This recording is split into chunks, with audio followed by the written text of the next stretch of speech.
मनोज सोनी नाम के एक 45 साल के आदमी की नाबालिग बेटी का अफेयर चल रहा था एक डिलीवरी बॉय के साथ। मनोज सोनी को ये बात पसंद नहीं थी, पर उसकी जो बीवी थी नैना, वो अपनी बेटी का बराबर साथ देती थी क्योंकि उसकी बीवी का भी कहीं और अफेयर चल रहा था। अभी दोनों माँ बेटी गलत होने की वजह से एक दूसरे का साथ देके अपने पति के साथ यानी मनोज सोनी के साथ झगड़ा करते रहते थे।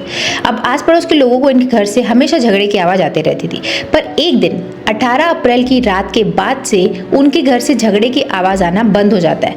मनोज सोनी अचानक गायब हो जाते हैं। जब अड़ोस पड़ोस के लोग और मनोज सोनी के जो भाई बहन है बाबूलाल वर्मा और भावना अपनी भाभी नैना से पूछते हैं कि मनोज कहाँ गया, तो वो बोलती है कि शायद कर्जा बहुत बढ़ गया था, इस वजह से वो भाग गए हैं। अब वो हमेशा कोशिश कर रहे थे अपने भाई को कॉल करने की, कॉल लग नहीं रहा था। ऐसे कर करके कुछ दिन निकल जाते हैं और ये नैना हमेशा हर किसी को एक ही रटा रटाया जवाब दे रही थी और वो बहुत ज़्यादा कंसर्न भी नहीं दिख रही थी। इस वजह से इसके भाई बहन फाइनली जाके 9 मई को पुलिस में एफआईआर दर्ज कर देते हैं। फिर ये दोनों माँ बेटी कहीं घूमने निकल जाते हैं।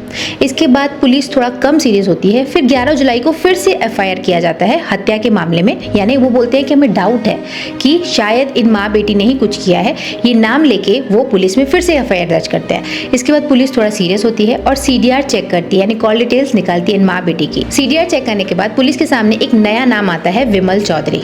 फिर पुलिस थोड़ा सीडीआर निकाल ही रही थी, कॉल डिटेल्स निकाल ही रही थी। इतने में ये जो नैना है वो डर जाती है और चुपचाप अपने मायके चली जाती है। अब मायके में उसके जो फादर हैं वो उससे ज़्यादा फोर्स करके पूछ रहे थे कि क्यों तुमने अपनी ज़िंदगी बर्बाद कर दी, क्या हो गया, कहाँ गया मनोज।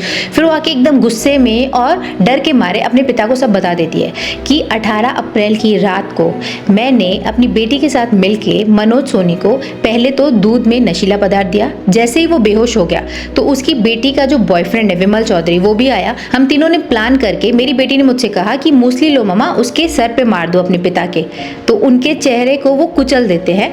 जैसे ही वो मर जाते हैं, इसके बाद ये तीनों उस डेड बॉडी को एक कंबल में लपेटते हैं, स्कूटी में बिठाते हैं और उसके बाद वो अक्रूर घाट, यमुना किनारे जो जंगल है वहां पे लेके जाते हैं और कंबल सहित ही मनोज सोनी की लाश को जला देते हैं।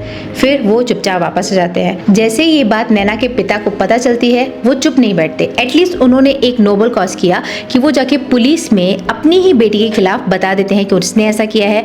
मनोज के घर वालों को सब बता देते हैं। फिर पुलिस इन तीनों को अरेस्ट कर देती है। फिर इनका थोड़ा ट्रीटमेंट होता है और तीनों अपना गुनाह कबूल कर लेते हैं। पर इस केस में एक प्रॉब्लम है।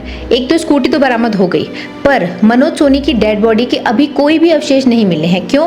क्योंकि इनको जलाया गया था यमुना किनारे और अभी जल स्तर बढ़ा हुआ है, तो वो सारे अवशेष शायद बह गए हैं कि पता नहीं वो पूरी तरह जल के कोई जानवर, क्योंकि 4 महीने हो गए इस बात को। ये 18 अप्रैल को वो गायब किए गए थे और अब अगस्त चल रही है। तो कुल मिला के अभी ये केस वीक है। पुलिस बहुत छानबीन कर रही है, वहां जाके पता कर रहे हैं कि डेड बॉडी मिल जाए।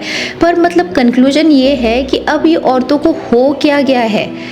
पहले पत्नियां मर्डर कर रही थी, फिर बेटी ने माँ का मर्डर कर दिया, अब माँ बेटी ने मिलकर पति का मर्डर कर दिया। मतलब इतने इनह्यूमन क्यों हो गए हैं लोग?